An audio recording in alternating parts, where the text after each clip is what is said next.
Olá, querido irmão, querida irmã. Estamos aqui para mais um estudo da Palavra de Deus, lição da Escola Sabatina, Jesus, apóstolo e sumo sacerdote. Hebreus 3, versículo 1. Por isso, irmãos santos, participantes da vocação celestial, considerai a Jesus Cristo, apóstolo e sumo sacerdote da nossa confissão. Apóstolo era uma pessoa que teve uma experiência íntima com Deus e tinha autoridade para falar em nome de Deus. E o sumo sacerdote era uma pessoa separada por Deus para fazer a mediação entre Deus e o seu povo. Essas duas figuras estão em Cristo Jesus. Cristo é o porta-voz da humanidade e representante de cada ser humano diante de Deus. Não há outro como Cristo. Viveu a experiência humana aqui na terra, em tudo foi tentado, mas sem pecado. Cristo é nosso sumo sacerdote, aquele que cuida do seu povo. Misericordioso e fiel sumo sacerdote. Conhece as nossas experiências de vida e deseja nos salvar, deseja nos redimir. Hoje está diante do Pai, intercedendo por cada um de nós. Temos em nosso favor um sumo sacerdote nos céus que nunca falha, um único mediador entre Deus e os homens. A ele devemos entregar a nossa vida. Mensagens Escolhidas, volume 3, página 170. Estuda em Cristo. Estuda em seu caráter, detalhe por detalhe. Ele é o modelo que devemos imitar em nossa vida e em nosso caráter. Caso contrário, deixaremos de representar Jesus para apresentar ao mundo uma cópia falsa. Não imitem nenhum ser humano, pois as pessoas são defeituosas nos hábitos, na fala, nos modos, no caráter. Por isso, apresento-lhes o homem Cristo Jesus. Vocês devem conhecê-lo individualmente como seu Salvador antes de poderem estudá-lo como um padrão e exemplo. Cristo é nosso modelo. Ele é o nosso padrão de exemplo, aquele a quem devemos imitar. Precisamos dia a dia desenvolver um relacionamento íntimo com Cristo. Ao contemplarmos a Cristo, seremos transformados em uma nova criatura, uma nova pessoa, uma pessoa que se deleita em fazer a vontade de Deus, que se deleita em viver em obediência. O primeiro tópico: maior que Moisés. Letra A. Em que sentido Cristo é maior do que Moisés? Hebreus 3, de 1 a 6. Porque ele é tido por digno de tanto maior glória do que Moisés, quanto maior honra do que a casa tem aquele que a edificou. Porque toda casa é edificada por alguém, mas o que edificou todas as coisas é Deus. E na verdade Moisés foi fiel em toda a sua casa, como servo, para testemunho das coisas que se haviam de anunciar. Mas Cristo como Filho sobre a sua própria casa, a qual casa somos nós, se tão somente conservarmos firme a confiança e a glória na esperança até o fim. Em sua vida, Moisés representou a Cristo em muitas situações aqui na terra. Moisés, ele prefigurou a Cristo, ele teve todo o cuidado de passar o modelo e a ordem sobre o santuário terrestre e o serviço do santuário terrestre para o povo. Mas ele recebeu essas orientações de Cristo, de Deus. O santuário representava o próprio Cristo e a sua obra redentora em favor do ser humano. Cristo era o modelo perfeito. Cristo era o exemplo perfeito. Cristo verdadeiramente era, é e sempre será o padrão a qual nós devemos seguir. Cristo era o modelo perfeito a ser seguido e não Moisés. A letra B. Quando devemos entregar nossa vida a Jesus, nosso Salvador? Hebreus 3, 7 e 8, primeira parte. Portanto, como diz o Espírito Santo, se ouvirdes hoje a sua voz, não endureçais os vossos corações. Hoje devemos entregar nossas vidas a Cristo. Não devemos deixar para amanhã o que devemos fazer hoje, que é nos entregar a Cristo. Amanhã pode ser muito tarde, como diz aquele hino, hoje Cristo quer te salvar. Hoje Cristo deseja nos libertar do pecado, da escravidão deste mundo. Precisamos hoje nos voltar para Cristo o mais rápido possível. Não devemos entregar nossas vidas nas mãos de homens falhos. Nas mãos de Cristo é que nós devemos nos entregar. Nas mãos de Cristo é que devemos colocar a nossa fé, porque Ele pode perfeitamente transformar o nosso viver. Cristo pode perfeitamente nos salvar. Ó, que agora, no tempo em que ainda chamamos de hoje, você se voltasse para o Senhor. Todas as suas ações estão piorando ou melhorando você. Se seus atos estão do lado de Satanás, eles deixam uma influência que continuam produzindo resultados péssimos. Somente os puros, os limpos, os santos irão entrar na cidade de Deus. Hoje, se ouvirdes a sua voz, não endureçais os vossos corações, mas voltem-se para o Senhor, para que o caminho que vocês percorrem não deixe só desolação em seu rastro. Cristo está pronto para nos libertar do pecado, mas não força a vontade. Contudo, se a vontade se tornar totalmente inclinada ao mal, pela contínua transgressão, ao ponto de não desejarmos mais ser libertos, se não aceitarmos sua graça, o que mais ele poderá fazer? Temos destruído a nós mesmos, por nossa rejeição determinada de seu amor. Eis que agora é o tempo aceitável, eis que agora é o dia da salvação. Hoje, se ouvirdes a sua voz, não endureçais os vossos corações. O segundo tópico: lições do antigo Israel. A letra A, como o exemplo do antigo Israel revelou a incredulidade do povo, qual foi o resultado certo? Hebreus 3, 8 e 11. Não endureçais os vossos corações, como na provocação, no dia da tentação, no deserto, onde vossos pais me tentaram, me provaram, e viram por 40 anos as minhas obras.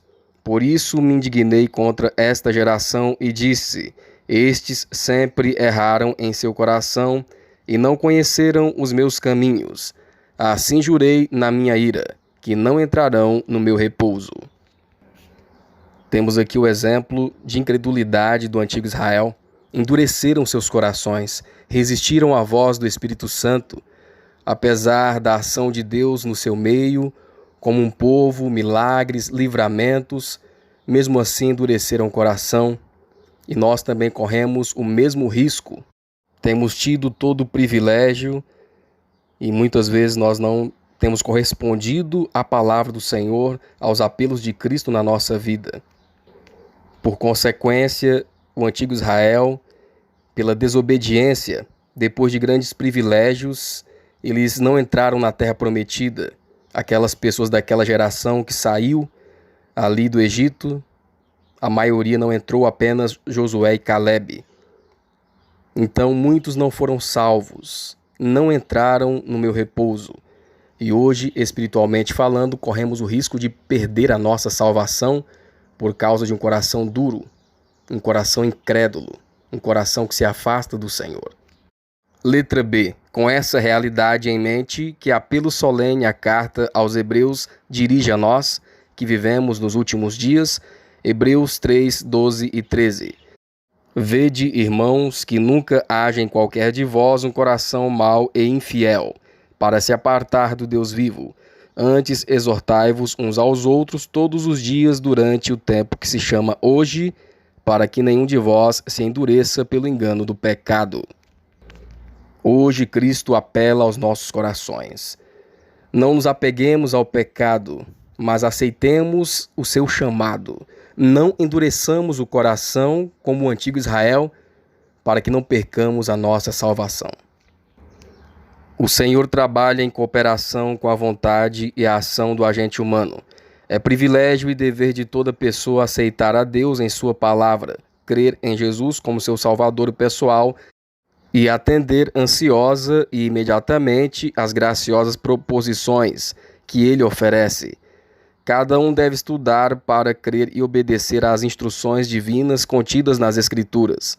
Cada ser humano não deve basear sua fé no sentimento, mas na evidência e na palavra de Deus. Muitos olham para os israelitas e se surpreendem com a incredulidade e murmuração deles, sentindo que, se pudessem estar no lugar deles, não teriam sido tão ingratos. Porém, quando sua fé é testada, mesmo por pequenas provações, essas pessoas não manifestam mais fé ou paciência do que o antigo Israel. quando levadas a lugares estreitos, murmuram contra o processo que Deus escolheu para purificá-las. Deus deu ao seu povo um cálice amargo para purificá-lo e limpá-lo. É um líquido amargo e eles podem torná-lo ainda mais amargo ao murmurarem, reclamarem e se queixarem. No entanto, aqueles que o recebem dessa maneira precisam tomar outro cálice, pois o primeiro não atingiu o propósito desejado no coração. Do mesmo modo, se o segundo gole também não atingir seu objetivo, Deus enviará outro e mais outro até que o efeito projetado ocorra. Caso contrário, ficarão imundos, impuros de coração. Esse cálice amargo pode ser adoçado pela paciência, perseverança e oração, e atuará conforme planejado no coração daqueles que o recebem dessa maneira. Isso honrará e glorificará a Deus. Se buscarmos nosso próprio interesse estudando o melhor modo de agradar a nós mesmos, em vez de buscar e agradar a Deus e promover sua preciosa e sofrida causa, desonraremos ao Senhor e à sua santa causa que alegamos amar. Terceiro tópico: participantes da natureza divina. Letra A. Como podemos ser participantes de Cristo? Hebreus 3, 14 e 15. 2 Pedro 1, verso 4. Porque nos tornamos participantes de Cristo se retivermos firmemente o princípio da nossa confiança até o fim. Enquanto se diz: hoje, se ouvirdes a sua voz, não endureçais os vossos corações como na provocação, pelas quais ele nos tem dado grandíssimas e preciosas promessas, para que por elas fiqueis participantes da natureza divina, havendo escapado da corrupção que pela concupiscência há no mundo. Podemos ser participantes da natureza de Cristo, participantes de Cristo da natureza divina, tendo um relacionamento íntimo e verdadeiro com nosso Salvador, com Cristo todos os dias, buscando a santificação sem a qual ninguém verá a Deus. Devemos aprender de Cristo. Devemos saber o que ele significa para aqueles que resgatou. Devemos perceber que, por meio da fé nele, é nosso privilégio ser participantes da natureza divina e assim escapar da corrupção que pela concupiscência há no mundo. Então somos purificados de todo pecado, de todos os defeitos de caráter. Não precisamos reter uma inclinação natural para o pecado. Ao participarmos da natureza divina, as tendências hereditárias e cultivadas para o mal serão eliminadas do caráter, e nos tornamos um poder vivo para o bem. Sempre aprendendo do Mestre Divino, participando diariamente da sua natureza, cooperaremos com Deus para vencer as tentações de Satanás. O Senhor e o ser humano operam juntos para que a humanidade possa se tornar uma com Cristo como ele é com o Pai. Então nos sentaremos juntos com Cristo nos lugares celestiais. A mente repousa na paz e segurança de Jesus. Letra B. Como os israelitas provocaram o Senhor? Hebreus 3,16. Qual foi o resultado fatal daquela provocação? Hebreus 3,17.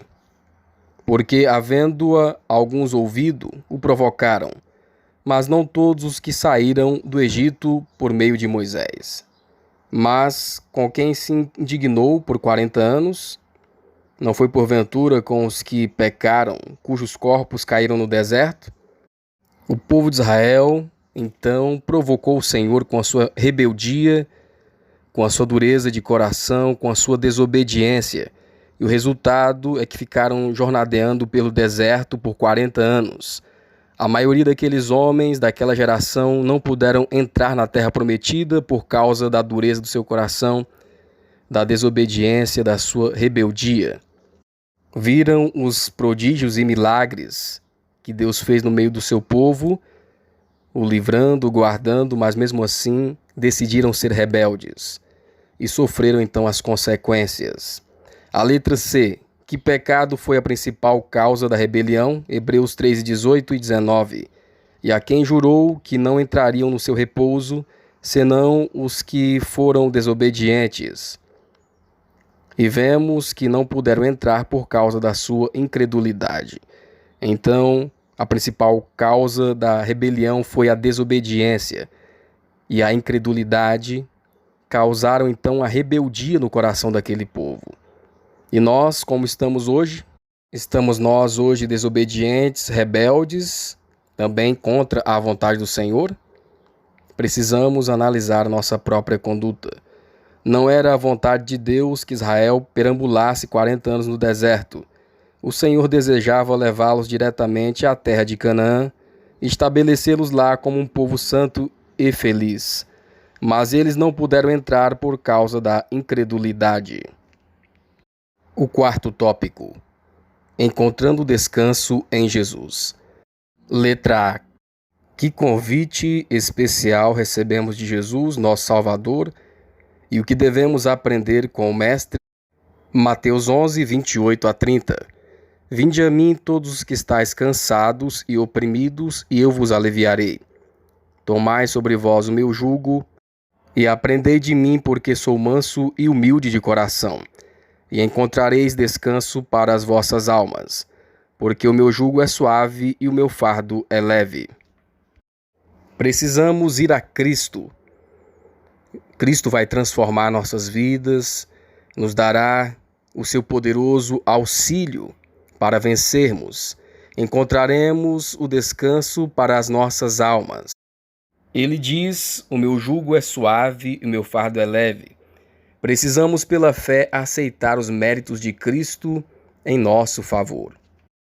O convite dele é: vinde a mim. Não importa quais sejam suas ansiedades e provações, exponha seu caso perante o Senhor. Sua alma estará preparada para a resistência. O caminho estará aberto para você se livrar dos constrangimentos e dificuldades. Quanto mais fraco e indefeso você entender que é, mais forte se tornará na força dele. Quanto mais pesados forem seus fardos, mais precioso será o alívio por lançá-los sobre o portador dos fardos. O descanso que Cristo oferece depende de condições, mas elas são bem claras. Todos podem aceitá-las. Ele nos diz exatamente como podemos obter seu descanso. Ninguém, a não ser Deus, pode controlar o orgulho do coração humano. Não podemos nos salvar, não podemos nos regenerar. Ninguém entoará esta canção nas cortes celestiais. Para mim, que me amei, me lavei e me redimi, a mim seja glória e honra, bênção e louvor. Infelizmente, esse é o tema central da música que muitos cantam aqui neste mundo. Eles não sabem o que significa ser manso e humilde de coração. Pior, nem querem saber disso se puderem evitá-lo.